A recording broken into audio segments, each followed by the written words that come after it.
Traiter l'information à l'aide des technologies, c'est développer ses compétences numériques dès aujourd'hui et tout au long de la vie. Nous nageons dans un océan d'informations. Composer avec cette abondance est un défi de taille. Après avoir exécuté une recherche d'information, il faut la traiter pour en faire ressortir le sens, en dégager les aspects importants et établir des liens entre ses composantes. Vous est-il arrivé de copier-coller l'information que vous avez trouvée ou qui vous a été fournie sans l'avoir réellement traitée? Ou encore d'avoir de la difficulté à comprendre des contenus ou à saisir le sens de concepts complexes ou abstraits? Traiter efficacement l'information demande de se creuser les méninges. Ce processus fait appel à la réflexion. C'est une activité intellectuelle qui demande de la rigueur, certes, mais qui peut être avantageusement soutenue par le numérique. Par exemple, même s'il est possible d'annoter des documents papier, de faire des calculs à la mitaine ou de produire des schémas à main levée, l'usage des technologies apporte une plus-value utile et significative, d'autant plus que l'information numérique est désormais la norme. Autant en bénéficier pour garantir le professionnalisme et l'efficacité de notre travail. Il faut savoir transformer l'information à l'aide du numérique.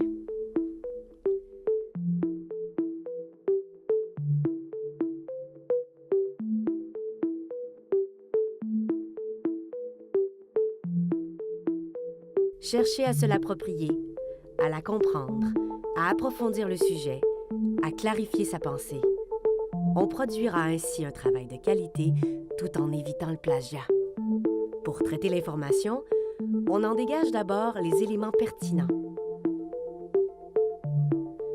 On peut marquer et annoter les documents numériques mis à notre disposition comme on le ferait avec des documents papier, en soulignant les idées principales, en surlignant des concepts, en encadrant des éléments clés et en apposant des notes dans les marges pour mettre en évidence ou extraire l'information essentielle.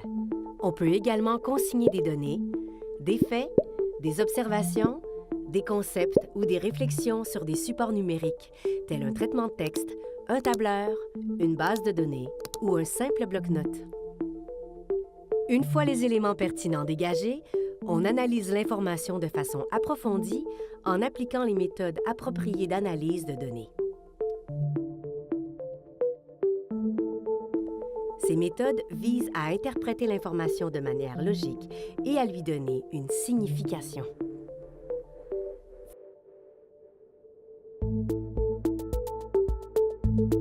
Finalement, représenter visuellement l'information permet d'organiser nos connaissances et d'en faciliter la mémorisation, d'établir notre propre représentation d'un concept ou de démontrer notre compréhension du sujet. Cette étape consiste à exprimer des idées de façon graphique ou visuelle. Choisissez le type de représentation qui met le mieux en lumière les aspects importants à illustrer. Tableau, graphique, schéma, carte, ligne de temps, nuage de mots. Montrez l'information autrement. Organisez-la de façon schématique, originale, claire. Annoter un document numérique, réaliser une prise de notes en format électronique ou produire un schéma avec une application, tout cela bonifie et facilite la tâche d'analyse. On peut par exemple partager les documents utilisés et collaborer à distance en tirant profit de l'info nuagique. Les outils bureautiques usuels facilitent cette tâche. On parle ici de traitement de texte, de tableur, d'instruments de dessin ou de schématisation, de gestionnaire de notes, de visionneuse de documents PDF, mais il existe aussi toutes sortes de moyens spécialisés.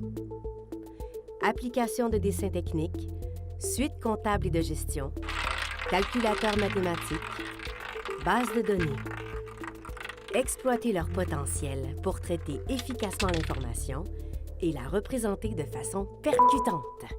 Pour en savoir plus sur les habiletés du profil TIC, visionnez les autres capsules de cette série et exploitez profiltic.ca pour les développer.